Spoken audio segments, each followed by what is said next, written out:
Well, they're retired, but by no means out of work. In fact, there's plenty of business for their passion turned hobby now. A team of retirees in search of sunken ships unearthed what some could describe as the mother lode by finding the second oldest confirmed shipwreck in the Great Lakes. Of course, they also found the first oldest, I should say.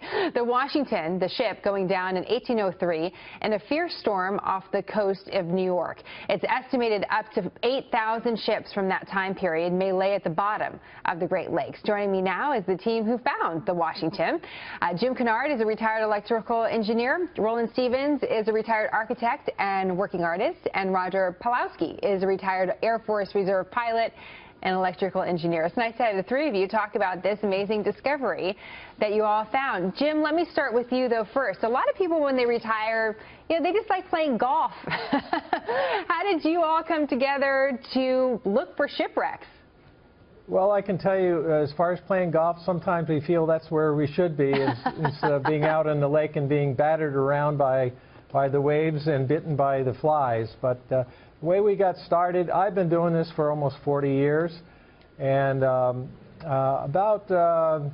guess 6-7 years ago, I had lost my other partner because he moved out of the area. I teamed up with Roger, and because Roger has the boat and the ROV, and about 10-12 years ago, I met Chip Stevens. And he's our team artist, and we knew that we needed an artist to give a rendition of what the ship looks like underwater, but also what it looks like under sail. Wow. Okay, so we're going to hopefully see some of that as well. Let me just stay with you for a moment here, Jim, and then we're going to get Roger and Roland, a.k.a. Chip, into the conversation as well. Tell us about this find and why it's so significant.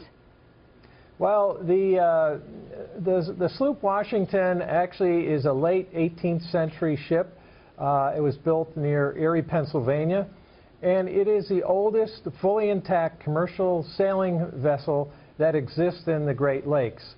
And one of the significances, there are no drawings, there are no half-hull models of this ship. So what this ship really looked like, there is no record of. And of course, marine historians and underwater archaeologists were really keen to understand more about this ship, how it was built, what it looks like, what the dimensions are of this ship. And when we found it, we brought back almost an hour worth of video on this ship. So there's plenty to look at and for people to understand. Roger, how did you find the Washington, and also how did you find the HMS Ontario, which was also an incredible? How do you locate them? Well, we have a side scan sonar, and we have this thing we call a fish. It looks like a little torpedo, and it's hooked via electrical cables and strength members to the boat, and we tow it behind the boat low to the bottom of the lake, and then the sonar looks out sideways so it can see things that are sticking up out of the sediment in the bottom. And it's a high enough frequency sonar that it takes a pretty good picture of the ship. We can see railings and portholes and things like that.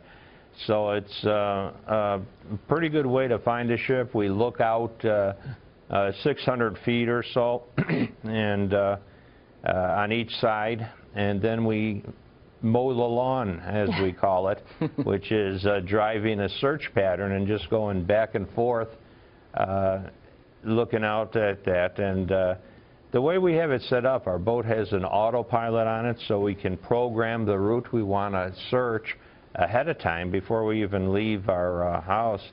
And then we just plug in a memory card into the boat's computers, and off we go, and it searches, and we can just take it easy watching a bottom go by. I'm curious, Chip, what your thoughts were when you all finally realized what you had found.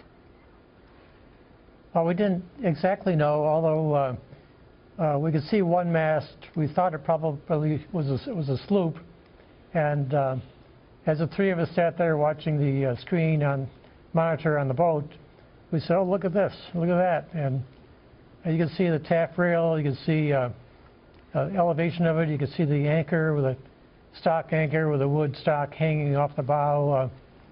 just enough information that we were confirmed it was really probably a sloop. Well, it's a remarkable find, and as we understand it, there's very little information as far as ships between the American Revolution and the War of 1812. So all the more reason to really take a look at your discovery.